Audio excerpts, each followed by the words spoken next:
ಓಂ ಶಾಂತಿ. ವಾಣಿ date 17/10/2020. ಪ್ರಾತಃ ಮುರಳಿ. ಓಂ ಶಾಂತಿ. ಬಾಪ್ದಾದ ಮಧುಬನ. ಮಧುರ ಮಕ್ಕಳೇ, ಹೇಗೆ ತಂದೆಯು ಭವಿಷ್ಯ 21 ಜನ್ಮಗಳಿಗಾಗಿ ಸುಖವನ್ನು ಕೊಡುತ್ತಾರೆ, ಹಾಗೆಯೇ ತಾವು ಮಕ್ಕಳು ಸಹ ತಂದೆಗೆ ಸಹಯೋಗಿಗಳಾಗಿ ಪ್ರೀತಿ ಬುದ್ಧಿಯವರಾಗಿ ದುಃಖ ಕೊಡುವ ಸಂಕಲ್ಪವೆಂದು ಬಾರದಿರಲಿ. ಪ್ರಶ್ನೆ: ನೀವು ರೂಪ ಬಸಂತ ಮಕ್ಕಳ ಕರ್ತವ್ಯವೇನಾಗಿದೆ? ನಿಮಗೆ ತಂದೆಯ ಯಾವ ಶಿಕ್ಷಣ ಸಿಕ್ಕಿದೆ? ಉತ್ತರ: ನಿಮ್ಮ ಬಾಯಿಂದ ಸದಾ ರತ್ನಗಳನ್ನೇ ಹೊರಹಾಕುವುದು ನೀವು ರೂಪ ಬಸಂತ ಮಕ್ಕಳ ಕರ್ತವ್ಯವಾಗಿದೆ. ನಿಮ್ಮ ಬಾಯಿಂದ ಎಂದೂ ಕಲ್ಲುಗಳು ಬರಬಾರದು. ಸರ್ವ ಮಕ್ಕಳ ಪ್ರತಿ ತಂದೆಯ ಶಿಕ್ಷಣವಾಗಿದೆ. ಮಕ್ಕಳೇ, ಮೊದಲನೇದ್ದು ಪರಸ್ಪರ ಎಂದು ಒಬ್ಬರು ಇನ್ನೊಬ್ಬರಿಗೆ ತೊಂದರೆ ಕೊಡಬೇಡಿ, ಕೋಪಿಸಿಕೊಳ್ಳಬೇಡಿ. ಇದು ಆಸುರಿ ಮನುಷ್ಯರ ಕೆಲಸವಾಗಿದೆ. ಎರಡನೇದ್ದು, ಮನಸ್ಸಿನಲ್ಲಿಯೂ ಸಹ ಅನ್ಯರಿಗೆ ದುಃಖ ಕೊಡುವ ಸಂಕಲ್ಪವೂ ಬರಬಾರದು. ನಿಂದ, ಸ್ತುತಿ, ಮಾನ, ಅಪಮಾನ ಎಲ್ಲವನ್ನು ಸಹನೆ ಮಾಡಬೇಕಾಗಿದೆ. ಒಂದು ವೇಳೆ ಯಾರು ಏನಾದರೂ ಹೇಳಿದರೂ ಸಹ ಶಾಂತವಾಗಿರಿ. ತಮ್ಮ ಕೈಯಲ್ಲಿ ಕಾನೂನನ್ನು ತೆಗೆದುಕೊಳ್ಳಬೇಡಿ. ಗೀತೆ: ನೀವು ಪ್ರೀತಿಯ ಸಾಗರನಾಗಿದ್ದೀರಿ. ಓಂ ಶಾಂತಿ.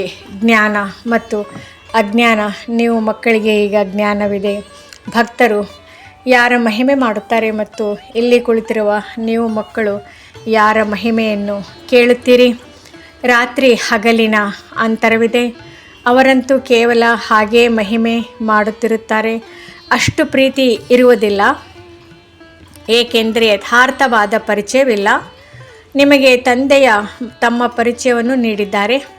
ಮಕ್ಕಳೇ, ನಾನು ಪ್ರೀತಿಯ ಸಾಗರನಾಗಿದ್ದೇನೆ. ನಿಮ್ಮನ್ನು ಪ್ರೀತಿಯ ಸಾಗರನಾಗಿ ಮಾಡುತ್ತಿದ್ದೇನೆ. ಪ್ರೀತಿಯ ಸಾಗರ ತಂದೆಯು ಎಲ್ಲರಿಗೆ ಎಷ್ಟು ಪ್ರಿಯರೆನಿಸುತ್ತಾರೆ. ಸತ್ಯುಗದಲ್ಲಿಯೂ ಸಹ ಎಲ್ಲರೂ ಪರಸ್ಪರ ಬಹಳ ಪ್ರೀತಿ ಮಾಡುತ್ತಾರೆ. ಅದನ್ನು ನೀವು ಇಲ್ಲಿಂದಲೇ ಕಲಿಯುತ್ತೀರಿ. ಅಂದ ಮೇಲೆ ಯಾರ ಜೊತೆಯೂ ವಿರೋಧವಿರಬಾರದು. ಅಂಥವರಿಗೆ ತಂದೆಯು ಉಪ್ಪು ನೀರಿನ ಸಮಾನರೆಂದು ಹೇಳುತ್ತಾರೆ. ಅಂದಾಗ ಆಂತರ್ಯದಲ್ಲಿ ಯಾರದೇ ಪ್ರತಿ ತಿರಸ್ಕಾರವಿರಬಾರದು. ತಿರಸ್ಕಾರ ಮಾಡುವವರು ಕಲಿಯುಗಿ ನರಕವಾಸಿಗಳಾಗಿದ್ದಾರೆ. ನಾವೆಲ್ಲರೂ ಸಹೋದರ ಸಹೋದರಿಯರಾಗಿದ್ದೇವೆ ಎಂಬುದನ್ನು ನೀವು ತಿಳಿದುಕೊಂಡಿದ್ದೀರಿ. ಶಾಂತಿಧಾಮದಲ್ಲಿದ್ದಾಗ ಸಹೋದರ ಸಹೋದರರಾಗುತ್ತೀರಿ. ಇಲ್ಲಿ ಕರ್ಮಕ್ಷೇತ್ರದಲ್ಲಿ ಪಾತ್ರವನ್ನು ಅಭಿನಯಿಸಿದಾಗ ಸಹೋದರ ಸಹೋದರಿಯರಾಗುತ್ತೀರಿ. ಈಶ್ವರಿಯ ಸಂತಾನರಾಗಿದ್ದೀರಿ. ಈಶ್ವರನ ಮಹಿಮೆಯಾಗಿದೆ. ಅವರು ಜ್ಞಾನ ಸಾಗರ, ಪ್ರೇಮ ಸಾಗರನಾಗಿದ್ದಾರೆ. ಅಂದರೆ ಎಲ್ಲರಿಗೆ ಸುಖ ಕೊಡುತ್ತಾರೆ. ನೀವೆಲ್ಲರೂ ಹೃದಯದಿಂದ ಕೇಳಿಕೊಳ್ಳಿ. ಹೇಗೆ ತಂದೆಯು ಭವಿಷ್ಯ 21 ಜನ್ಮಗಳಿಗಾಗಿ ಸುಖ ಕೊಡುತ್ತಾರೆಯೋ ಹಾಗೆಯೇ ನಾವು ಸಹ ಆ ಕಾರ್ಯವನ್ನು ಮಾಡುತ್ತೇವೆಯೇ? ಒಂದು ವೇಳೆ ತಂದೆಗೆ ಸಹಯೋಗಿಗಳಾಗುವುದಿಲ್ಲ, ಪ್ರೀತಿ ಮಾಡುವುದಿಲ್ಲ, ಪರಸ್ಪರ ಪ್ರೀತಿ ಇಲ್ಲ, ವಿಪರೀತ ಬುದ್ಧಿಯವರು ಆಗಿರುತ್ತೀರೆಂದರೆ ವಿನಶ್ಯಂತಿಯಾಗಿ ಬಿಡುತ್ತೀರಿ. ವಿಪರೀತ ಬುದ್ಧಿಯವರು ಆಗುವುದು ಪರಾಸುರರು ಕೆಲಸವಾಗಿದೆ. ತಮ್ಮನ್ನು ಈಶ್ವರಿಯ ಸಂಪ್ರದಾಯದವರೆಂದು ಕರೆಸಿಕೊಂಡು ಮತ್ತೆ ಪರಸ್ಪರ ದುಃಖ ಕೊಟ್ಟರೆ ಅಂಥವರಿಗೆ ಅಸುರರೆಂದು ಕರೆಯಲಾಗುವುದು. ನೀವು ಮಕ್ಕಳು ಯಾರಿಗೂ ದುಃಖವನ್ನು ಕೊಡಬಾರದಾಗಿದೆ. ನೀವು ದುಃಖಹರ್ತ ಸುಖಕರ್ತ ತಂದೆಯ ಮಕ್ಕಳಾಗಿದ್ದೀರಿ. ಅಂದ ಮೇಲೆ ದುಃಖ ಕೊಡುವ ಸಂಕಲ್ಪವೂ ಸಹ ನಿಮಗೆ ಬರಬಾರದು. ಅವರಂತೂ ಅಸುರಿ ಸಂಪ್ರದಾಯದವರಾಗಿದ್ದಾರೆ, ಈಶ್ವರ್ಯ ಸಂಪ್ರದಾಯದವರಲ್ಲ. ಏಕೆಂದರೆ ದೇಹಾಭಿಮಾನಿಗಳಾಗಿದ್ದಾರೆ. ಅವರೆಂದೂ ನೆನಪಿನ ಯಾತ್ರೆಯಲ್ಲಿರಲು ಸಾಧ್ಯವಿಲ್ಲ. ನೆನಪಿನ ಯಾತ್ರೆ ಇಲ್ಲದೆ ಕಲ್ಯಾಣವಾಗುವುದಿಲ್ಲ. ಆಸ್ತಿ ಕೊಡುವಂತಹ ತಂದೆಯನ್ನು ಅವಶ್ಯವಾಗಿ ನೆನಪು ಮಾಡಬೇಕಾಗಿದೆ. ಇದರಿಂದಲೇ ವಿಕರ್ಮಗಳು ವಿನಾಶವಾಗುತ್ತವೆ. ಅರ್ಧ ಕಲ್ಪವಂತೂ ಒಬ್ಬರು ಇನ್ನೊಬ್ಬರಿಗೆ ದುಃಖವನ್ನು ಕೊಡುತ್ತಲೇ ಬಂದಿದ್ದೀರಿ. ಪರಸ್ಪರ ಹೊಡೆದಾಡುತ್ತಾ ತೊಂದರೆ ಕೊಡುತ್ತಿರುತ್ತಾರೆ. ಅಂಥವರನ್ನು ಅಸುರಿ ಸಂಪ್ರದಾಯದವರೆಂದು ಎಣಿಸಲಾಗುತ್ತದೆ. ಭಲೆ ಎಲ್ಲರೂ ಪುರುಷಾರ್ಥಿಗಳೇ, ಆದರೆ ಎಲ್ಲಿಯವರೆಗೆ ದುಃಖವನ್ನು ಕೊಡುತ್ತಾ ಇರುತ್ತೀರಿ. ಆದ್ದರಿಂದ ತಮ್ಮ ಚಾರ್ಟನ್ನು ಇಡಿ ಎಂದು ತಂದೆಯು ಹೇಳುತ್ತಾರೆ. ಚಾರ್ಟ್ ಇಡುವುದರಿಂದ ನಮ್ಮ ರಿಜಿಸ್ಟರ್ ಸುಧಾರಣೆಯಾಗುತ್ತದೆ ಅಥವಾ ಅದೇ ಆಸುರಿ ಚಲನೆ ಇದೆಯೇ ಎಂಬುದು ಗೊತ್ತಾಗುತ್ತದೆ. ತಂದೆಯು ಯಾವಾಗಲೂ ಹೇಳುತ್ತಾರೆ, ಮಕ್ಕಳೇ, ಎಂದೂ ಯಾರಿಗೂ ದುಃಖವನ್ನು ಕೊಡಬೇಡಿ. ನಿಂದ, ಸ್ತುತಿ, ಮಾನ, ಅಪಮಾನ, ಸೆಖೆ, ಚಳಿ ಎಲ್ಲವನ್ನು ಸಹನೆ ಮಾಡಬೇಕಾಗಿದೆ. ಯಾರಾದರೂ ಏನಾದರೂ ಹೇಳಿದರೆ ಶಾಂತವಾಗಿರಿ. ಅವರಿಗೆ 2 ಮಾತುಗಳನ್ನು ಅಂದು ಬಿಡುವುದಲ್ಲ. ಯಾರು ಯಾರಿಗಾದರೂ ದುಃಖವನ್ನು ಕೊಡುತ್ತಾರೆಂದರೆ ಅವರಿಗೆ ತಿಳಿಸಿ ಕೊಡಲು ತಂದೆ ತಾಯಿ ಇದ್ದಾರಲ್ಲವೇ? ಆದ್ದರಿಂದ ಪರಸ್ಪರ ಮಕ್ಕಳಿಗೆ ಹೇಳುವಂತಿಲ್ಲ. ತಮ್ಮ ಕೈಯಲ್ಲಿ ಕಾನೂನನ್ನು ತೆಗೆದುಕೊಳ್ಳಬಾರದು. ಯಾವುದೇ ಮಾತಿದ್ದರೆ ತಂದೆ ಬಳಿ ಬನ್ನಿರಿ. ಸರ್ಕಾರದಲ್ಲಿಯೂ ಸಹ ಈ ನಿಯಮವಿದೆ. ಯಾರು ಪರಸ್ಪರ ಹೊಡೆದಾಡುವಂತಿಲ್ಲ, ಏಕೆಂದರೆ ದೂರು ಕೊಡಬಹುದು. ಅವರ ಪ್ರತಿ ಕ್ರಮ ಕೈಗೊಳ್ಳುವುದು ಸರ್ಕಾರದ ಕೆಲಸವಾಗಿದೆ. ಹಾಗೆ ನೀವು ಸಹ ಈ ಸರ್ಕಾರದ ಬಳಿ ಬನ್ನಿ. ತಮ್ಮ ಕೈಯಲ್ಲಿ ಕ್ರಮ ಕೈಗೊಳ್ಳಬೇಡಿ, ಇದಂತೂ ತಮ್ಮ ಮನೆಯಾಗಿದೆ. ಆದ್ದರಿಂದ ತಂದೆಯು ತಿಳಿಸುತ್ತಾರೆ, ನಿತ್ಯವೂ ಕಚೇರಿಯನ್ನು ನಡೆಸಿ ಶಿವತಂದೆಯು ನಮಗೆ ಆದೇಶ ನೀಡುತ್ತಾರೆ ಎಂಬುದನ್ನು ಸಹ ತಿಳಿದುಕೊಳ್ಳುವುದಿಲ್ಲ. ತಂದೆಯು ತಿಳಿಸಿದ್ದಾರೆ, ಯಾವಾಗಲೂ ಶಿವತಂದೆಯು ಹೇಳುತ್ತಾರೆಂದೇ ತಿಳಿಯಿರಿ. ಈ ಬ್ರಹ್ಮರವರು ಹೇಳುತ್ತಾರೆಂದು ಕೊಳ್ಳಬೇಡಿ. ಯಾವಾಗಲೂ ಶಿವತಂದೆ ಎಂದೇ ತಿಳಿಯಿರಿ. ಆಗ ತಂದೆಯ ನೆನಪಿರುವುದು. ನಿಮಗೆ ಜ್ಞಾನವನ್ನು ತಿಳಿಸಲು ಶಿವತಂದೆಯು ಈ ಬ್ರಹ್ಮರವರ ರಥವನ್ನು ತೆಗೆದುಕೊಂಡಿದ್ದಾರೆ. ಸತೋ ಪ್ರಧಾನರಾಗುವ ಮಾರ್ಗವನ್ನು ತಂದೆಯು ತಿಳಿಸುತ್ತಿದ್ದಾರೆ. ಅವರು ಗುಪ್ತವಾಗಿದ್ದಾರೆ, ನೀವು ಪ್ರತ್ಯಕ್ಷವಾಗಿದ್ದೀರಿ. ಯಾವುದೇ ಆದೇಶವನ್ನು ಕೊಡುತ್ತಾರೆಂದರೆ ಇದು ಶಿವತಂದೆಯ ಆದೇಶವೆಂದು ತಿಳಿಯಿರಿ. ಆಗ ನೀವು ಸುರಕ್ಷಿತವಾಗಿರುತ್ತೀರಿ. ನೀವು ಬಾಬಾ ಬಾಬಾ ಎಂದು ಶಿವತಂದೆಗೆ ಹೇಳುತ್ತೀರಿ. ಅವರಿಂದಲೇ ಆಸ್ತಿಯು ಸಿಗುತ್ತದೆ. ಅಂದ ಮೇಲೆ ಅವರ ಜೊತೆ ಎಷ್ಟು ಗೌರವ ಮತ್ತು ಘನತೆಯಿಂದ ನಡೆಯಬೇಕು. ಬಾಬಾ, ನಾವಂತೂ ಲಕ್ಷ್ಮೀನಾರಾಯಣರಾಗುತ್ತೇವೆಂದು ಹೇಳುತ್ತೀರಲ್ಲವೇ? ಅಂದ ಮೇಲೆ ನಾವು ಚಂದ್ರವಂಶೀಯರಾದರೂ ಪರವಾಗಿಲ್ಲ, ಅಥವಾ ಭಲೆ ದಾಸ ದಾಸಿಯರಾದರೂ ಪರವಾಗಿಲ್ಲ ಎಂದಲ್ಲ. ಪ್ರಜೆಗಳಾಗುವುದು ಒಳ್ಳೆಯದಲ್ಲ ಅಲ್ಲವೇ? ನೀವಿಲ್ಲಿ ದೈವಿ ಗುಣಗಳನ್ನು ಧಾರಣೆ ಮಾಡಬೇಕಾಗಿದೆ. ನಿಮ್ಮಲ್ಲಿ ಅಸುರಿ ಚಲನೆಯಂತೂ ಇರಬಾರದು. ನಿಶ್ಚಯವಿಲ್ಲದಿದ್ದರೆ ಕುಳಿತಿದ್ದಂತೆ ಇವರಲ್ಲಿ ಶಿವತಂದೆ ಬರುತ್ತಾರೆಂದು ನಾವಂತೂ ತಿಳಿದುಕೊಳ್ಳುವುದಿಲ್ಲ ಎಂದು ಬಿಡುತ್ತಾರೆ. ಮಾಯೆಯ ಭೂತವು ಬಂದಾಗ ಪರಸ್ಪರ ಹೀಗೆ ಹೇಳಿಬಿಡುತ್ತಾರೆ. ಅಸುರಿ ಸ್ವಭಾವದವರು ಒಂದೆಡೆ ಸೇರಿದಾಗ ಈ ರೀತಿ ಮಾತನಾಡಿಕೊಳ್ಳುತ್ತಾರೆ. ಅಸುರಿ ಮಾತುಗಳೇ ಬಾಯಿಂದ ಹೊರಡುತ್ತವೆ. ತಂದೆಯು ತಿಳಿಸುತ್ತಾರೆ, ನೀವಾತ್ಮರು ರೂಪ ಬಸಂತರಾಗುತ್ತೀರಿ. ನಿಮ್ಮ ಮುಖದಿಂದ ರತ್ನಗಳೇ ಹೊರಬರಬೇಕು. ಒಂದು ವೇಳೆ ಕಲ್ಲುಗಳು ಬಂದರೆ ನೀವು ಅಸುರಿ ಬುದ್ಧಿಯವರಾದಿರಿ. ಮಕ್ಕಳು ಗೀತೆಯನ್ನು ಕೇಳಿದಿರಿ. ಮಕ್ಕಳು ಹೇಳುತ್ತಾರೆ, ತಂದೆಯು ಪ್ರೀತಿಯ ಸಾಗರ, ಸುಖದ ಸಾಗರನಾಗಿದ್ದಾರೆ. ಶಿವ ತಂದೆಯದೇ ಮಹಿಮೆ ಇದೆ. ತಂದೆಯು ತಿಳಿಸುತ್ತಾರೆ, ನೀವು ತಮ್ಮನ್ನು ಆತ್ಮನೆಂದು ತಿಳಿದು ತಂದೆಯನ್ನು ನೆನಪು ಮಾಡಿ. ಇದರಲ್ಲಿ ಒಳ್ಳೊಳ್ಳೆಯ ಮಕ್ಕಳು ಸಹ ಅನುತ್ತೀರ್ಣರಾಗುತ್ತಾರೆ. ಆತ್ಮಾಭಿಮಾನಿ ಸ್ಥಿತಿಯಲ್ಲಿ ಇರುವುದಿಲ್ಲ. ಆತ್ಮ ಅಭಿಮಾನಿಗಳಾದಾಗಲೇ ಅಷ್ಟು ಶ್ರೇಷ್ಠ ಪದವಿಯನ್ನು ಪಡೆಯುತ್ತೀರಿ. ಕೆಲವು ಮಕ್ಕಳು ವ್ಯರ್ಥ ಮಾತುಗಳಲ್ಲಿ ಬಹಳ ಸಮಯವನ್ನು ಕಳೆಯುತ್ತಾರೆ. ಜ್ಞಾನದ ಮಾತುಗಳೇ ಗಮನದಲ್ಲಿ ಇರುವುದಿಲ್ಲ. ಮನೆಯಲ್ಲಿರುವ ನೀರಿಗೆ ಅಷ್ಟು ಮಹತ್ವಕ್ಕೆ ಕೊಡುವುದಿಲ್ಲವೆಂಬ ಗಾಯನವಿದೆ. ಮನೆಯ ವಸ್ತುವಿಗೆ ಅಷ್ಟೊಂದು ಮಹತ್ವಿಕೆಯನ್ನು ಇಡುವುದಿಲ್ಲ. ಕೃಷ್ಣ ಮೊದಲಾದವರ ಚಿತ್ರಗಳು ಮನೆಯಲ್ಲಿಯೂ ಇರುತ್ತವೆ. ಆದರೆ ಶ್ರೀನಾಥ, ದ್ವಾರ ಮುಂತಾದ ಕಡೆ ಅಷ್ಟು ದೂರ ಏಕೆ ಹೋಗುತ್ತೀರಿ? ಶಿವನ ಮಂದಿರದಲ್ಲಿ ಇರುವುದು ಅದೇ ಕಲ್ಲಿನ ಲಿಂಗವಲ್ಲವೇ? ಬೆಟ್ಟಗಳಿಂದ ಕಲ್ಲು ಹೊರಬಂದು ಅದು ಸವೆದು ಲಿಂಗವಾಗಿ ಬಿಡುತ್ತದೆ. ಅದರಲ್ಲಿ ಕೆಲವು ಕಲ್ಲುಗಳಲ್ಲಿ ಚಿನ್ನವು ಹಾಕಲ್ಪಟ್ಟಿರುತ್ತದೆ. ಚಿನ್ನದ ಕೈಲಾಸ ಪರ್ವತವೆಂದು ಹೇಳಲಾಗುತ್ತದೆ. ಚಿನ್ನವು ಬೆಟ್ಟಗಳಿಂದ ಸಿಗುತ್ತದೆಯಲ್ಲವೇ? ಸ್ವಲ್ಪ ಚಿನ್ನವು ಬೆರಕೆಯಾಗಿರುವ ಕಲ್ಲುಗಳು ಇರುತ್ತವೆ. ಅವು ಮತ್ತೆ ಬಹಳ ಒಳ್ಳೊಳ್ಳೆಯ ಗೋಲಗಳಾಗಿ ಬಿಡುತ್ತವೆ. ಅವನ್ನು ಮಾರಾಟ ಮಾಡುತ್ತಾರೆ. ವಿಶೇಷವಾಗಿ ಮಾರ್ಬಲ್ನ ಲಿಂಗುಗಳನ್ನು ಮಾಡುತ್ತಾರೆ. ಈಗ ಭಕ್ತಿ ಮಾರ್ಗದವರಿಗೆ ನೀವು ಹೊರಗಡೆ ಏಕೆ ಇಷ್ಟೊಂದು ಅಲೆದಾಡುತ್ತೀರಿ ಎಂದು ಕೇಳಿದರೆ ಅವರು ಕೋಪಿಸಿಕೊಳ್ಳುತ್ತಾರೆ. ಸ್ವಯಂ ತಂದೆಯು ಹೇಳುತ್ತಾರೆ, ನೀವು ಮಕ್ಕಳು ಬಹಳ ಹಣವನ್ನು ನಷ್ಟ ಮಾಡಿದಿರಿ. ನೀವು ಮೋಸ ಹೋಗುವುದು ಸಹ ನಾಟಕದಲ್ಲಿ ಪಾತ್ರವಿದೆ. ಇದು ಜ್ಞಾನ ಮತ್ತು ಭಕ್ತಿಯ ಆಟವಾಗಿದೆ. ಈಗ ನೀವು ಮಕ್ಕಳಿಗೆ ಪೂರ್ಣ ತಿಳುವಳಿಕೆ ಸಿಗುತ್ತದೆ. ಜ್ಞಾನವು ಸುಖದ ಮಾರ್ಗವಾಗಿದೆ. ಜ್ಞಾನದಿಂದ ಸತ್ಯಯುಗದ ರಾಜ್ಯಭಾಗ್ಯವೂ ಸಿಗುತ್ತದೆ. ಈ ಸಮಯದಲ್ಲಿ ರಾಜ, ರಾಣಿ ಹಾಗೂ ಪ್ರಜೆಗಳೆಲ್ಲರೂ ನರಕದ ಮಾಲೀಕನಾಗಿದ್ದಾರೆ. ಯಾರಾದರೂ ಮರಣ ಹೊಂದಿದಾಗ ಸ್ವರ್ಗವಾಸಿಯಾದರೆಂದು ಹೇಳುತ್ತಾರೆ. ಆದರೆ ಈ ಮಾತುಗಳನ್ನು ನೀವೀಗ ತಿಳಿದುಕೊಂಡಿದ್ದೀರಿ.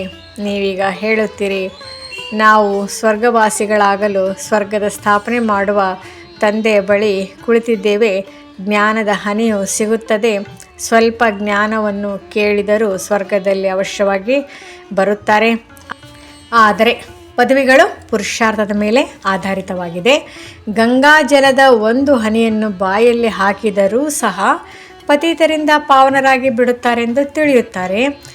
ಆದ್ದರಿಂದ ಗಂಗಾಜಲವನ್ನು ತುಂಬಿಸಿಕೊಂಡು ಬಂದು ನಿತ್ಯವೂ ಅದರಿಂದ ಒಂದೊಂದು ಹನಿಯನ್ನು ನೀರಲ್ಲಿ ಬೆರೆಸಿ ಸ್ನಾನ ಮಾಡುತ್ತಾರೆ. ಅದು ಹೇಗೆ ಅವರಿಗೆ ಗಂಗಾ ಸ್ನಾನವಾಗಿ ಬಿಡುತ್ತದೆ. ಗಂಗಾ ಜಲವನ್ನು ವಿದೇಶಕ್ಕೂ ತೆಗೆದುಕೊಂಡು ಹೋಗುತ್ತಾರೆ. ಇದೆಲ್ಲವೂ ಭಕ್ತಿಯಾಗಿದೆ. ತಂದೆಯು ಮಕ್ಕಳಿಗೆ ತಿಳಿಸುತ್ತಾರೆ, ಮಕ್ಕಳೇ, ಮಾಯೆಯು ಬಹಳ ಜೋರಾಗಿ ಪೆಟ್ಟನ್ನು ಕೊಡುತ್ತದೆ, ವಿಕರ್ಮಗಳನ್ನು ಮಾಡಿಸಿ ಬಿಡುತ್ತದೆ. ಆದ್ದರಿಂದ ನಿತ್ಯವೂ ಕಚೇರಿ ಅಂದರೆ ದರ್ಬಾರು ಅನ್ನು ನಡೆಸಿ ತಾವೇ ತಮ್ಮ ಕಚೇರಿಯನ್ನು ನಡೆಸುವುದು ಒಳ್ಳೆಯದು. ನೀವು ತಮಗೆ ತಾವೇ ರಾಜ ತಿಲಕವನ್ನು ಕೊಟ್ಟುಕೊಳ್ಳುತ್ತೀರಿ. ಅಂದ ಮೇಲೆ ತನ್ನ ಪರಿಶೀಲನೆ ಮಾಡಿಕೊಳ್ಳಬೇಕಾಗಿದೆ. ತಮೋ ಪ್ರಧಾನರಿಂದ ಸತೋ ಪ್ರಧಾನರಾಗಬೇಕಾಗಿದೆ. ತಂದೆಯು ಶ್ರೀಮತ ಕೊಡ್ತಾರೆ, ಮಕ್ಕಳೇ ಹೀಗೀಗೆ ಮಾಡಿ ದೈವಿ ಗುಣಗಳನ್ನು ಧಾರಣೆ ಮಾಡಿಕೊಳ್ಳಿ. ಯಾರು ಮಾಡುವರೋ ಅವರು ಪಡೆಯುವರು. ನೀವಂತೂ ಖುಷಿಯಲ್ಲಿ ರೋಮಾಂಚನವಾಗಿ ಬಿಡುತ್ತೀರಿ. ಬೇಹದ್ದಿನ ತಂದೆಯು ಸಿಕ್ಕಿದ್ದಾರೆ ಅಂದಾಗ ಸೇವೆಯಲ್ಲಿ ಸಹಯೋಗಿಗಳಾಗಬೇಕು. ಕುರುಡರಿಗೆ ಊರುಗೋಲಾಗಬೇಕು. ಎಷ್ಟು ಹೆಚ್ಚು ಆಗುತ್ತೀರೋ ಅಷ್ಟು ತಮ್ಮದೇ ಕಲ್ಯಾಣವಾಗುವುದು. ತಂದೆಯನ್ನಂತೂ ಗಳಿಗೆಗೂ ನೆನಪು ಮಾಡಬೇಕಾಗಿದೆ. ಧ್ಯಾನದಲ್ಲಿ ಒಂದು ಕಡೆ ಕುಳಿತು ಬಿಡುವ ಮಾತಿಲ್ಲ. ನಡೆಯುತ್ತಾ ತಿರುಗಾಡುತ್ತಾ ನೆನಪು ಮಾಡಬೇಕಾಗಿದೆ. ರೈಲಿನಲ್ಲಿಯೂ ನೀವು ಸರ್ವಿಸ್ ಮಾಡಬಹುದು. ನೀವು ಯಾರಿಗಾದರೂ ತಿಳಿಸಿಕೊಡಿ, ಶ್ರೇಷ್ಠಾತಿ ಶ್ರೇಷ್ಠರು ಯಾರು, ಅವರನ್ನು ನೆನಪು ಮಾಡಿ. ಆಸ್ತಿಯು ಅವರಿಂದಲೇ ಸಿಗುತ್ತದೆ. ಆತ್ಮಕ್ಕೆ ತಂದೆಯಿಂದ ಬೇಹದ್ದಿನ ಆಸ್ತಿಯು ಸಿಗುತ್ತದೆ. ಯಾರಾದರೂ ದಾನ ಪುಣ್ಯ ಮಾಡಿದರೆ ರಾಜರ ಬಳಿ ಜನ್ಮ ಪಡೆಯುತ್ತಾರೆ. ಅದು ಅಲ್ಪಕಾಲಕ್ಕಾಗಿ, ಸದಾ ರಾಜನಾಗಲು ಸಾಧ್ಯವಿಲ್ಲ. ಆದ್ದರಿಂದ ತಂದೆಯು ತಿಳಿಸುತ್ತಾರೆ, ಇಲ್ಲಂತೂ 21 ಜನ್ಮಗಳ ಗ್ಯಾರಂಟಿ ಇದೆ. ನಾವು ಬೇಹದ್ದಿನ ತಂದೆಯಿಂದ ಈ ಆಸ್ತಿಯನ್ನು ತೆಗೆದುಕೊಂಡು ಬಂದಿದ್ದೇವೆಂದು ಅಲ್ಲಿ ತಿಳಿದಿರುವುದಿಲ್ಲ. ಈ ಜ್ಞಾನವು ಈ ಸಮಯದಲ್ಲಿಯೇ ನಿಮಗೆ ಸಿಗುತ್ತದೆ. ಅಂದ ಮೇಲೆ ಎಷ್ಟು ಚೆನ್ನಾಗಿ ಪುರುಷಾರ್ಥ ಮಾಡಬೇಕು. ಪುರುಷಾರ್ಥ ಮಾಡಲಿಲ್ಲವೆಂದರೆ ತಮ್ಮ ಕಾಲಿನ ಮೇಲೆ ತಾವೇ ಕೊಡಲಿಯನ್ನು ಹಾಕಿಕೊಳ್ಳುತ್ತೀರಿ. ಚಾರ್ಟ್ ಬರೆಯುತ್ತಿದ್ದರೆ ಭಯವಿರುತ್ತದೆ. ಕೆಲವರಂತೂ ಬರೆಯುತ್ತಾರೆ. ತಂದೆಯು ನೋಡಿದರೆ ಏನು ಹೇಳುವರೋ ಎಂದುಕೊಳ್ಳುತ್ತಾರೆ. ಚಲನೆ ವಲನೆಯಲ್ಲಿ ಬಹಳ ಅಂತರವಿರುತ್ತದೆ. ಆದ್ದರಿಂದ ತಂದೆಯು ತಿಳಿಸುತ್ತಾರೆ, ಈಗ ಹುಡುಗಾಟಿಕೆಯನ್ನು ಬಿಡಿ, ಇಲ್ಲವಾದರೆ ಬಹಳ ಪಶ್ಚಾತ್ತಾಪ ಪಡಬೇಕಾಗುವುದು. ತಮ್ಮ ಪುರುಷಾರ್ಥದ ಸಾಕ್ಷಾತ್ಕಾರವು ಅಂತಿಮದಲ್ಲಿ ಅವಶ್ಯವಾಗಿ ಆಗುವುದು. ಆಗ ಬಹಳ ಅಳಬೇಕಾಗುತ್ತದೆ. ಕಲ್ಪಕಲ್ಪವು ಇದೇ ಆಸ್ತಿಯು ಸಿಗುತ್ತದೆ. ಹೋಗಿ ದಾಸಿಯರಾಗುತ್ತೀರಿ. ಮೊದಲಾದರೆ ಧ್ಯಾನದಲ್ಲಿ ಹೋಗಿ ಇಂಥವರು ದಾಸಿಯೇ ಆಗುತ್ತಾರೆ, ಇವರು ಈ ರೀತಿಯಾಗುತ್ತಾರೆ ಎಂದು ತಿಳಿಸುತ್ತಿದ್ದರು. ನಂತರ ತಂದೆಯು ಅದನ್ನು ನಿಲ್ಲಿಸಿಬಿಟ್ರು. ಕೊನೆಯಲ್ಲಿ ಮತ್ತೆ ನೀವು ಮಕ್ಕಳಿಗೆ ಸಾಕ್ಷಾತ್ಕಾರಗಳಾಗುತ್ತವೆ. ಸಾಕ್ಷಾತ್ಕಾರವಿಲ್ಲದೆ ಶಿಕ್ಷೆ ಸಿಗಲು ಹೇಗೆ ಸಾಧ್ಯ? ಇದು ನಿಯಮವೇ ಇಲ್ಲ. ಮಕ್ಕಳಿಗೆ ಬಹಳಷ್ಟು ಯುಕ್ತಿಗಳನ್ನು ತಿಳಿಸಲಾಗುತ್ತದೆ. ತಮ್ಮ ಪತಿಗೆ ತಿಳಿಸಿ ತಂದೆ ಹೇಳುತ್ತಾರೆ, ಮಕ್ಕಳೇ, ಕಾಮ ಮಹಾಶತ್ರುವಾಗಿದೆ, ಇದರ ಮೇಲೆ ಜಯ ಗಳಿಸಿ ಮಾಯಾಜೀತರು ಜಗಜ್ಜೀತರಾಗಿ ನಾವೀಗ ಸ್ವರ್ಗದ ಮಾಲೀಕರಾಗುವುದೇ ಅಥವಾ ನಿಮ್ಮ ಕಾರಣವಾಗಿ ಅಪವಿತ್ರರಾಗಿ ನರಕದಲ್ಲಿ ಹೋಗುವುದೇ? ಬಹಳ ಪ್ರೀತಿ ನಮ್ರತೆಯಿಂದ ತಿಳಿಸಿಕೊಡಿ, ನನ್ನನ್ನು ನರಕದಲ್ಲೇಕೆ ತಳ್ಳುತ್ತೀರಿ? ಹೀಗೆ ಬಹಳ ಮಂದಿ ಮಕ್ಕಳು ತಿಳಿಸುತ್ತಾ ಕೊನೆಗೆ ತಮ್ಮ ಪತಿಯನ್ನು ಕರೆದುಕೊಂಡು ಬರುತ್ತಾರೆ. ಮತ್ತು ಪತಿಯು ಸಹ ಹೇಳುತ್ತಾರೆ, ಇವರು ನಮ್ಮ ಗುರುವಾಗಿದ್ದಾರೆ, ಇವರು ನಮಗೆ ಬಹಳ ಒಳ್ಳೆಯ ಮಾರ್ಗವನ್ನು ತಿಳಿಸಿದರು. ತಂದೆಯ ಮುಂದೆ ಎಲ್ಲರೂ ಚರಣಗಳಿಗೆ ಬೀಳುತ್ತಾರೆ. ಕೆಲವೊಮ್ಮೆ ಸೋಲು, ಕೆಲವೊಮ್ಮೆ ಗೆಲುವಾಗುತ್ತದೆ. ಆದ್ದರಿಂದ ಮಕ್ಕಳು ಬಹಳ ಮಧುರರಾಗಬೇಕಾಗಿದೆ. ಯಾರು ಸರ್ವಿಸ್ ಮಾಡುವರೋ ಅವರೇ ಪ್ರಿಯರಾಗುತ್ತಾರೆ. ಭಗವಂತನು ಮಕ್ಕಳ ಬಳಿ ಬಂದಿದ್ದಾರೆ ಅಂದ ಮೇಲೆ ಅವರ ಶ್ರೀಮತದಂತೆ ನಡೆಯಬೇಕಾಗಿದೆ. ಶ್ರೀಮತದಂತೆ ನಡೆಯದಿದ್ದರೆ ಬಿರುಗಾಳಿಗಳು ಬಂದಾಗ ಬೀಳುತ್ತಾರೆ. ಅಂಥವರೂ ಇದ್ದಾರೆ. ಅವರಿಂದೇನು ಪ್ರಯೋಜನ? ಈ ವಿದ್ಯೆಯು ಸಾಮಾನ್ಯವಾದುದಲ್ಲ. ಮತ್ತೆಲ್ಲ ಸತ್ಸಂಗಗಳಲ್ಲಂತೂ ಕನರಸ ಅದರಿಂದ ಅಲ್ಪಕಾಲದ ಸುಖವು ಸಿಗುತ್ತದೆ. ತಂದೆಯ ಮೂಲಕವಂತೂ 21 ಜನ್ಮಗಳ ಸುಖವು ಸಿಗುತ್ತದೆ. ತಂದೆಯು ಸುಖ ಶಾಂತಿಯ ಸಾಗರನಾಗಿದ್ದಾರೆ. ನಮಗೂ ಸಹ ತಂದೆಯಿಂದ ಆಸ್ತಿಯು ಸಿಗಬೇಕಾಗಿದೆ. ಸೇವೆ ಮಾಡಿದಾಗಲೇ ಸಿಗುತ್ತದೆ. ಆದ್ದರಿಂದ ಸದಾ ಬ್ಯಾಡ್ಜನ್ನು ಹಾಕಿಕೊಂಡಿರಿ. ನಾವು ಈ ರೀತಿ ಸರ್ವಗುಣ ಸಂಪನ್ನರಾಗಬೇಕಾಗಿದೆ. ಪರಿಶೀಲನೆ ಮಾಡಿಕೊಳ್ಳಿ. ನಾನು ಯಾರಿಗೂ ದುಃಖವನ್ನು ಕೊಡುತ್ತಿಲ್ಲವೇ? ಅಸುರಿ ಚಲನೆಯಲ್ಲಿ ನಡೆಯುವುದಿಲ್ಲವೇ? ಮಾಯೆಯು ಇಂತಹ ಕೆಲಸವನ್ನು ಮಾಡಿಸಿಬಿಡುತ್ತದೆ. ಅದರ ಮಾತೇ ಕೇಳಬೇಡಿ. ಒಳ್ಳೊಳ್ಳೆಯ ಮನೆಯವರು ಸಹ ಮಾಯೆಯು ವಿಕರ್ಮ ಮಾಡಿಸಿ ಬಿಟ್ಟಿತೆಂದು ಹೇಳುತ್ತಾರೆ. ಕೆಲವರು ಸತ್ಯವನ್ನು ಹೇಳುತ್ತಾರೆ, ಕೆಲವರು ಸತ್ಯವನ್ನು ಹೇಳುವುದಿಲ್ಲ. ಅಂಥವರು 100 ಪಟ್ಟು ಶಿಕ್ಷೆಗೆ ಗುರಿಯಾಗುತ್ತಾರೆ. ಮತ್ತು ಅದೇ ಹವ್ಯಾಸವು ಹೆಚ್ಚುತ್ತಾ ಹೋಗುವುದು. ತಂದೆಗೆ ತಿಳಿಸಿದಾಗ ತಂದೆಯು ಎಚ್ಚರಿಕೆ ನೀಡುತ್ತಾರೆ. ತಂದೆಯು ತಿಳಿಸುತ್ತಾರೆ, ಪಾಪ ಮಾಡಿದ್ದರೆ ರಿಜಿಸ್ಟರ್ನಲ್ಲಿ ಬರೆಯಿರಿ ಮತ್ತು ನನಗೆ ತಿಳಿಸಿಬಿಡಿ. ಆಗ ನಿಮ್ಮ ಪಾಪಗಳು ಅರ್ಧ ಸಮಾಪ್ತಿಯಾಗುತ್ತದೆ. ತಿಳಿಸುವುದೇ ಇಲ್ಲ, ಮುಚ್ಚಿಟ್ಟುಕೊಂಡ್ರೆ ಮತ್ತೆ ಮಾಡುತ್ತಲೇ ಇರುತ್ತಾರೆ. ಶ್ರಾಪವು ಸಿಗುತ್ತದೆ. ತಿಳಿಸದೇ ಇರುವುದರಿಂದ 1 ಬಾರಿಯ ಬದಲು 100 ಬಾರಿ ಮಾಡುತ್ತಿರುತ್ತಾರೆ. ತಂದೆಯು ಎಷ್ಟು ಒಳ್ಳೆಯ ಸಲಹೆಯನ್ನು ಕೊಡುತ್ತಾರೆ. ಆದರೆ ಕೆಲವರಿಗೆ ಸ್ವಲ್ಪವೂ ಪ್ರಭಾವ ಬೀರುವುದಿಲ್ಲ. ತಮ್ಮ ಅದೃಷ್ಟವನ್ನು ತಾವೇ ಒದೆಯುತ್ತಾರೆ. ಬಹಳ ನಷ್ಟವನ್ನುಂಟು ಮಾಡಿಕೊಳ್ಳುತ್ತಾರೆ. ಅಂತಿಮದಲ್ಲಿ ಎಲ್ಲರಿಗೂ ಸಾಕ್ಷಾತ್ಕಾರವಾಗುವುದು. ಹೀಗೀಗೆ ಆಗುತ್ತೀರಿ. ಶಾಲೆಯಲ್ಲಿ ತರಗತಿಯಿಂದ ವರ್ಗಾಯಿತರಾಗುವಾಗ ಫಲಿತಾಂಶವು ಹೊರಬೀಳುತ್ತದೆ ಅಲ್ಲವೇ? ವರ್ಗಾಯಿತರಾಗುವುದಕ್ಕೆ ಮೊದಲು ಫಲಿತಾಂಶವು ಹೊರಬರುತ್ತದೆ. ನೀವು ಸಹ ತಮ್ಮ ತರಗತಿಗೆ ಹೋಗುತ್ತೀರಿ. ಆಗ ತಮ್ಮ ಅಂಕಗಳ ಬಗ್ಗೆ ತಿಳಿಯುವುದು ಮತ್ತು ಬಹಳ ಅಳುತ್ತೀರಿ. ಆದರೆ ಏನು ಮಾಡಲು ತಾನೇ ಸಾಧ್ಯ? ಫಲಿತಾಂಶವಂತೂ ಹೊರ ಬಂದಿತಲ್ಲವೇ? ಯಾರ ಅದೃಷ್ಟದಲ್ಲಿತ್ತೋ ಅವರು ಪಡೆದುಕೊಂಡರು. ತಂದೆಯು ಎಲ್ಲ ಮಕ್ಕಳಿಗೆ ಎಚ್ಚರಿಕೆ ನೀಡುತ್ತಾರೆ. ಈಗಲೇ ಕರ್ಮಾತೀತ ಸ್ಥಿತಿಯಂತೂ ಆಗಲು ಸಾಧ್ಯವಿಲ್ಲ. ಕರ್ಮಾತೀತ ಸ್ಥಿತಿಯಾಗಿ ಬಿಟ್ಟರೆ ಮತ್ತೆ ಶರೀರವನ್ನು ಬಿಡಬೇಕಾಗುವುದು. ಈಗಿನ್ನು ಕೆಲವೊಂದು ವಿಕರ್ಮಗಳು ಉಳಿದುಕೊಂಡಿವೆ, ಲೆಕ್ಕಾಚಾರವಿದೆ. ಆದ್ದರಿಂದ ಯೋಗವು ಪೂರ್ಣವಾಗಿ ಹಿಡಿಸುವುದಿಲ್ಲ. ನಾವು ಕರ್ಮಾತೀತ ಸ್ಥಿತಿಯಲ್ಲಿದ್ದೇವೆಂದು ಈಗ ಯಾರೂ ಹೇಳುವಂತಿಲ್ಲ. ಸಮೀಪ ಬಂದಾಗ ಅದರ ಬಹಳ ಗುರುತುಗಳು ಕಾಣಿಸುತ್ತವೆ. ಎಲ್ಲವೂ ನಿಮ್ಮ ಸ್ಥಿತಿಯ ಮೇಲೆ ಮತ್ತು ವಿನಾಶದ ಮೇಲೆ ಆಧಾರಿತವಾಗಿದೆ. ನಿಮ್ಮ ವಿದ್ಯಾಭ್ಯಾಸವು ಪೂರ್ಣವಾಗುವಾಗ ನೋಡುತ್ತೀರಿ, ಯುದ್ಧವು ತಲೆಯ ಮೇಲೆ ನಿಂತಿರುತ್ತದೆ. ಒಳ್ಳೆಯದು. ಮಧುರಾತಿ ಮಧುರ. ಅಗಲಿ ಹೋಗಿ ಮರಳಿ ಸಿಕ್ಕಿರುವ ಮಕ್ಕಳ ಪ್ರತಿ ಮಾತಾ ಪಿತಾ ಬಾಬ್ದಾದಾರವರ ನೆನಪು, ಪ್ರೀತಿ ಹಾಗೂ ಸುಪ್ರಭಾತ. ಆತ್ಮಿಕ ಮಕ್ಕಳಿಗೆ ಆತ್ಮಿಕ ತಂದೆಯ ನಮಸ್ತೆ. ಧಾರಣೆಗಾಗಿ ಮುಖ್ಯ ಸಾರ. ಮೊದಲನೇದ್ದು, ಮಾಯೆಗೆ ವಶರಾಗಿ ಯಾವುದೇ ಅಸುರಿ ಚಲನೆಯಲ್ಲಿ ನಡೆಯಬಾರದು. ತಮ್ಮ ಚಲನೆಯ ರಿಜಿಸ್ಟರ್ ಇಡಬೇಕಾಗಿದೆ. ಪಶ್ಚಾತ್ತಾಪ ಪಡುವಂತಹ ಯಾವುದೇ ಕರ್ಮವನ್ನು ಮಾಡಬಾರದು.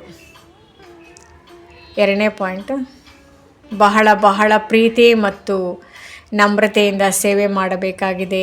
ಮಧುರರಾಗಬೇಕಾಗಿದೆ. ಬಾಯಿಂದ ಅಸುರಿ ಮಾತುಗಳು ಬರಬಾರದು. ಸಂಘದಿಂದ ತಮ್ಮನ್ನು ಬಹಳ ಸಂಭಾಲನೆ ಮಾಡಿಕೊಳ್ಳಬೇಕಾಗಿದೆ. ಶ್ರೀಮತದಂತೆ ನಡೆಯುತ್ತಿರಬೇಕಾಗಿದೆ. ವರದಾನ: ಸಂಘಟಿತ ರೂಪದಲ್ಲಿ ಏಕರಸ ಸ್ಥಿತಿಯ ಅಭ್ಯಾಸದ ಮೂಲಕ ವಿಜಯದ ನಗಾರಿ ಬಾರಿಸುವಂತಹ ಎವರ್ ರೆಡಿ ಭವ. ವಿಶ್ವದಲ್ಲಿ ವಿಜಯದ ನಗಾರಿ ಯಾವಾಗ ಬಾರಿಸುವುದೆಂದರೆ, ಯಾವಾಗ ಎಲ್ಲರ ಎಲ್ಲ ಸಂಕಲ್ಪ ಒಂದು ಸಂಕಲ್ಪದಲ್ಲಿ ಸಮಾವೇಶ ಆಗಿಬಿಡುವುದು. ಸಂಘಟಿತ ರೂಪದಲ್ಲಿ ಯಾವಾಗ 1 ಸೆಕೆಂಡ್ನಲ್ಲಿ ಎಲ್ಲರೂ ಏಕರಸ ಸ್ಥಿತಿಯಲ್ಲಿ ಸ್ಥಿತರಾಗಿ ಬಿಡಬೇಕು. ಆಗ ಹೇಳಲಾಗುವುದು ಎವರ್ ರೆಡಿ. 1 ಸೆಕೆಂಡ್ನಲ್ಲಿ ಏಕಮತ, ಏಕರಸ ಸ್ಥಿತಿ ಮತ್ತು 1 ಸಂಕಲ್ಪದಲ್ಲಿ ಸ್ಥಿತವಾಗುವುದರದೇ ನಿಶಾನೆ ಕಿರು ಬೆರಳನ್ನು ತೋರಿಸಲಾಗಿದೆ. ಯಾವ ಬೆರಳಿನಿಂದ ಕಲಿಯುಗದ ಪರ್ವತ ಎತ್ತಿ ಬಿಡುವುದು. ಆದ್ದರಿಂದ ಸಂಘಟಿತ ರೂಪದಲ್ಲಿ ಏಕರಸ ಸ್ಥಿತಿ ಮಾಡಿಕೊಳ್ಳುವ ಅಭ್ಯಾಸ ಮಾಡಿ. ಆಗಲೇ ವಿಶ್ವದೊಳಗೆ ಶಕ್ತಿ ಸೇನೆಯ ಹೆಸರು ಪ್ರಸಿದ್ಧವಾಗುವುದು. ಸ್ಲೋಗನ್: ಶ್ರೇಷ್ಠ ಪುರುಷಾರ್ಥದಲ್ಲೇ ಸುಸ್ತಾಗುವುದು. ಇದು ಸಹ ಆಲಸ್ಯದ ನಿಶಾನೆಯಾಗಿದೆ. ಅವ್ಯಕ್ತ ಸೂಚನೆ: ಸ್ವಯಂನ ಮತ್ತು ಸರ್ವರ ಪ್ರತಿ ಮನಸಾ ಮೂಲಕ ಯೋಗದ ಶಕ್ತಿಗಳ ಪ್ರಯೋಗ ಮಾಡಿ.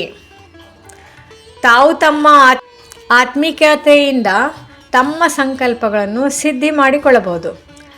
ಆ ರಿದ್ಧಿ ಸಿದ್ಧಿ ಅಲ್ಪಕಾಲದಾಗಿದೆ, ಆದರೆ ನೆನಪಿನ ವಿಧಿಯಿಂದ ಸಂಕಲ್ಪಗಳ ಮತ್ತು ಕರ್ಮಗಳ ಸಿದ್ಧಿ ಅವಿನಾಶಿಯಾಗಿದೆ. ಆ ರಿದ್ಧಿ ಸಿದ್ಧಿಯನ್ನು ಉಪಯೋಗಿಸುತ್ತಾರೆ ಮತ್ತು ನೀವು ನೆನಪಿನ ವಿಧಿಯಿಂದ ಸಂಕಲ್ಪಗಳ ಮತ್ತು ಕರ್ಮಗಳ ಸಿದ್ಧಿ ಪ್ರಾಪ್ತಿ ಮಾಡಿಕೊಳ್ಳಿರಿ. ಓಂ ಶಾಂತಿ.